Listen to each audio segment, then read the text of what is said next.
માતાજી તો સ્વાગત છે મારા નવા મિની બ્લોગમાં.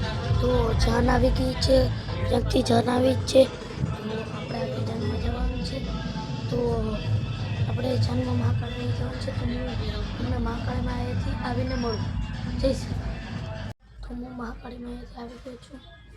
તો આપણે જવાનું છે ભણવું. તો આ મિની બ્લોગમાં હું અહીં જ એમ કરું. જય શ્રી રામ, જય માતાજી. હવે આપણે મળશું આવતા મિની બ્લોગમાં. જય શ્રી રામ, જય માતાજી. જય શ્રી રામ, માતાજી તો સ્વાગત છે મારા નવા મિની બ્લોગમાં. તો જાન આવી ગઈ છે, ક્યાંકથી જાન આવી જ છે. તો આપણે આજે જાનમાં જવાનું છે. તો આપણે જાનમાં મહાકાળી જવાનું છે. તો હું તમને મહાકાળીમાં અહીંયાથી આવીને મળું. જઈશ. તો હું મહાકાળીમાં અહીંયાથી આવી ગયો છું. તો આપણે જવાનું છે ભણવું. તો આ મિની બ્લોગમાં હું અહીં જ એમ કરું. જય શ્રી રામ, જય માતાજી. હવે આપણે મળશું આવતા મિની બ્લોગમાં. જય શ્રી રામ, જય માતાજી.